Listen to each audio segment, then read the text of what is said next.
What if everything you thought you knew about healing from past hurts, you know, e even deep life-altering trauma was actually only part of the story? What if your body holds the key to true recovery? A key that goes way beyond just talking or medication. Today, we're doing a deep dive into Bessel van der Kolk's huge work, The Body Keeps the Score: Brain, Mind, and Body in the Healing of Trauma. And this isn't just some well-known book. It's a massive international bestseller. Sold over 3 million copies, apparently. Hit both the Sunday Times and New York Times bestseller lists. It's clearly resonated. And before we really jump in, let's talk about the author for a second. Dr. Bessel van der Kolk, he's seen as one of the world's leading experts on traumatic stress. He founded the Trauma Center in Boston, was medical director there, former professor of psychiatry at Boston University Medical School. His work goes way back to the 70s, focused on, attachment, neurobiology, how trauma develops. It makes him pretty uniquely qualified, wouldn't you say? Oh, absolutely. And this deep dive into The Body Keeps the Score, look, it isn't just for clinicians or academics, not at all. It's a really profound look into how our entire organism, our whole being, responds to these overwhelming experiences. So if you're trying to truly get a handle on the lasting impact of trauma, or maybe you're curious about different paths to healing, some innovative ones, then yeah, this deep dive is essential for you. It really does challenge a lot of what we think of as like conventional wisdom in mental health. Okay, before we go on, please don't forget to hit the subscribe button and like the video. This deep dive is part of the Deep Seek Diaries, and you can find us on the major social media platforms like YouTube, Instagram, and Facebook. Linked in the description section are all the resources and discussion today, including this powerful book and related websites. Please go through our terms and conditions as soon as you can. Right, so with that background on Dr. van der Kolk, let's dive into this bold new paradigm he presents for treatment. He argues pretty strongly that standard talk therapies, drug treatments, they often fall short. And the reason he gives is quite something. Trauma isn't just, a psychological thing, like a bad memory you've got locked away. He says it's a deep imprint left on your entire being. Your mind, yeah, but also your brain and your body. It's not just something you remember. It's something your whole system kind of lives with, changes how you see everything. Exactly. And here's the kicker. Really, van der Kolk shows how trauma doesn't just mess with your thoughts. It fundamentally rewires your brain. It changes not just what you think, but your actual capacity to think. That's not a small thing. It's like a whole shift in your internal operating system. Yeah. So the challenges of healing then become, finding a way to get truly calm and focused. That's huge. Right. And then learning how to stay calm, even when you're triggered, by images, thoughts, feelings that pull you back to the past. It's about being fully alive. Right here, right now, in the present. Engage with people. And, crucially, not having to keep secrets from yourself about how you survived, what you had to do. And these aren't neat steps, like 1, 2, 3. They overlap, they cycle. Yeah, it can be incredibly tough depending on, the person's situation. Yeah. Often needs lots of different approaches. So it's not just about trying to forget or rationalize your way past it. It's about fundamentally retraining the whole system from the bottom up. That sounds like a journey, but also really empowering, actually. Precisely. And what makes this book so groundbreaking, I think, is how it pulls together different fields. It's very interdisciplinary. It draws insights from, say, neuroscience, showing us the actual physical ways our brain changes with trauma, but also how resilient it is. Then there's developmental psychopathology that helps explain why early stuff, especially bad experiences, leave such deep marks on a developing mind and brain. And interpersonal neurobiology, which is fascinating, how our relationships literally shape our minds and bodies. Putting all that together highlights the brain's incredible ability to change and adapt. That's neuroplasticity, right? And that offers real tangible hope for survivors, hope that they can feel fully alive again and move forward. It's about tapping into that built-in capacity for change. That is incredibly hopeful. So, okay, if our brains and bodies can be rewired, how does van der Kolk suggest we actually do that? What are the practical routes to healing he talks about? Right. So he lays out 3 main avenues. They often overlap, but they're distinct ways in. And they go beyond just the standard stuff. First, there's the top-down way. This is more like traditional therapy. You talk about things, reconnect with people, try to understand and process the trauma memories cognitively, making sense of the story. Okay, the talking cure, essentially. Makes sense. What's the second? Second is medicine and technology. So this could involve using prescribed meds to help manage those intense alarm reactions, calm the system down, or exploring newer technologies that might actually help change how the brain is organized, how it processes information.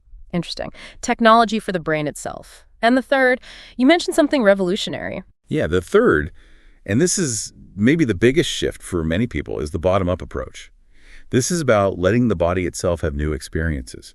Experiences that directly contradict the feelings of helplessness or rage or collapse that often come with trauma. So think about things like yoga, not just exercise, but how it can teach the body to feel safe and regulated again. Or EMDR, that's eye movement desensitization and reprocessing. Sounds complex, but the idea is guided eye movements help the brain reprocess difficult memories. Almost like cleaning up the hard drive of past pain. For someone who's lived in constant high alert, a gentle body practice can slowly teach their system it's okay to relax. Maybe for the first time in years. That really clicks, that bottom-up idea, Yeah. moving beyond just thinking our way out of it. Yeah. And what about his critique? He pushes back against the purely brain disease model, right? The idea it's all just chemical imbalance. He does, yeah. Van der Kolk argues that the brain disease model, while useful sometimes, often ignores four really fundamental things about us as humans, things we ignore at our own risk, really. First, our evolutionary past, it gives us certain capabilities, but also limits. Pushing those too hard causes suffering. Second, our intelligence. Our amazing ability to reflect, learn, develop ourselves and our world. Third, our innate power to actually regulate parts of our own physiology, things like breathing, movement, touch. We can influence those supposedly involuntary systems.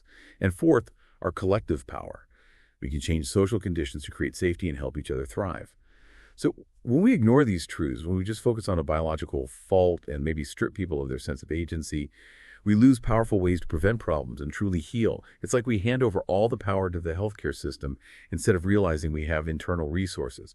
It's about tapping into what makes us resilient, not just focusing on the damage. Yeah, I see that. And, I was really struck reading it by how Van der Kolk pulls together, over 30 years of research and clinical work and presents it in a book that, despite being dense, it's 560 pages, feels perfectly laid out. It flows so well. It starts by really explaining the problem, the depth of trauma's impact, and then just masterfully shifts into recovery strategies. Every page feels like it belongs.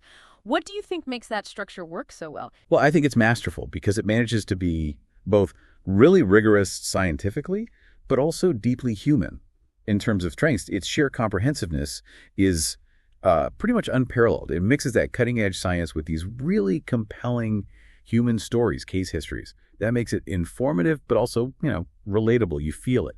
Norman Doidge, the guy who wrote The Brain That Changes Itself, he called it the most important series of breakthroughs in mental health in the last 30 years. That's massive praise. Yeah. It genuinely offers a new way of thinking about treatment beyond just the old methods, gives you a deep understanding and practical tools. And of course, Dr. Van der Kolk's own credibility as this leading expert just shines through. It adds so much weight. Yeah, definitely high praise and feels deserved. But, even the best books can have tricky parts for readers. What about potential weaknesses? Or maybe just things listeners should be aware of if they pick it up? Absolutely, that's fair. One thing, and it's kind of unavoidable given the topic, is the risk of it being triggering for some people. Yeah. Especially if you have your own history of trauma, reading detailed accounts. Well, it can be emotionally challenging. It's powerful, but it can be a tough read sometimes. Right, handle with care, perhaps? Exactly. Another point is, it's not really a step-by-step self-help how-to manual. It gives you incredible insights, this amazing foundation for understanding healing. But if you're looking for a strict 7-step plan, you might feel it doesn't quite give you that. It's more the why and the what than a precise how-to regimen. It gives you the principles, the framework. Okay, so it empowers understanding more than prescribing specific steps. Pretty much. And lastly, just something to note, it came out in 2015. Now, the core ideas are still incredibly relevant, foundational even. But, research in neuroscience and therapy moves fast. So some readers might wonder about newer developments in the last, nearly 10 years. Doesn't take away from its importance, but just something to be aware of. Got it. So let's bring this back to our listeners. What does all this really mean for someone listening right now? How can we apply these insights? If someone's dealing with deep stuff, where do they even start to tap into this idea of neuroplasticity and body-based healing? Yeah, great question. I think this book fundamentally shifts our perspective on healing because it empowers us with knowledge. That's the first step. It doesn't just suggest, it really emphasizes the importance of these body-based therapies, yoga, mindfulness, EMDR. It shows how they work, how they provide these gut-level visceral experiences that directly contradict the feelings, helplessness, rage, collapse that trauma can lock in. It really pushes us to cultivate agency, That feeling of being in charge of your own life, your own reactions. It helps us see that mental health issues aren't just random external events or some biochemical glitch we have no control over. They're often internal processes, adaptations, our body and brain made to survive overwhelming things. So where to begin? The book sort of subtly guides you. Maybe start just with curiosity about your own body's signals, noticing things without judgment, maybe exploring some safe, gentle movement, or even just focusing on your breath for a few minutes a day to start that bottom-up shift. It's fundamentally about reconnecting with ourselves, our bodies, what makes us resilient rather than disconnecting, which is often the trauma response. I hope you are enjoying this deep dive so far. Don't forget, you can find the Deep Seek Diaries on all major social media platforms like YouTube, Instagram, Facebook, and Twitter.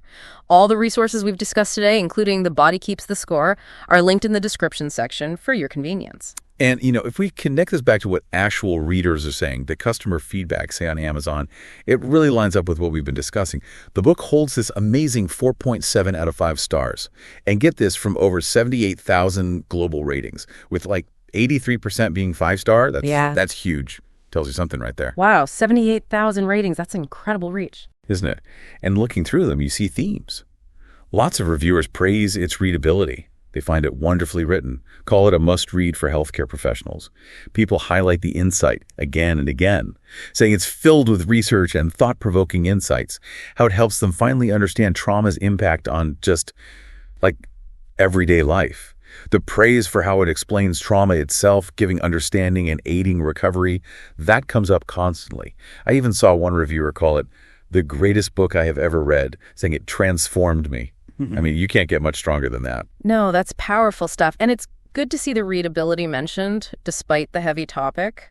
But being balanced, there were some minor criticisms too, right? It wasn't all perfect for everyone. True, and it's important to mention those. For instance, one reviewer noted the font is far too small in their physical copy. That's a practical thing. Happens with dense books sometimes. The small print struggle. Exactly. And others, like that Max M review you mentioned, said it was initially hard to read because it hit close to home, brought up personal triggers, which honestly aligns perfectly with what we said earlier. It's profound, it's transformative, but because of the subject, it's not always an easy read emotionally. Its depth can stir things up. That makes sense. The difficulty isn't necessarily a flaw in the book, but reflects the nature of the content. Precisely. So the customer feedback really reinforces its status as this, like seminal work on trauma. The small criticisms tend to be about the intensity or the physical format, not the core message or the quality. It just underlines how widely valued it is. Even with those challenges, it genuinely changes how people see things. So, bringing it all together then. Yeah. What does this mean for you listening right now? Maybe consider this idea. Just understanding how trauma literally rewires the brain and body, that understanding itself is empowering. Hugely empowering. It gives us back that sense of agency we talked about. It allows us to be proactive in healing using all these different approaches. It shows us that our own internal wiring, our neuroplasticity, can genuinely support incredible recovery. So maybe the question to ponder is, what steps, even small ones, might you explore to help your own body keep a new score? Building on some of these insights, I hope you have enjoyed today's deep dive on the Deep Seek Diaries. Please don't forget to check out all the linked resources in the description section for more information on Bessel van der Kolk's incredible work. Hit the subscribe and like buttons as you head off if you haven't already. Until the next deep dive, goodbye.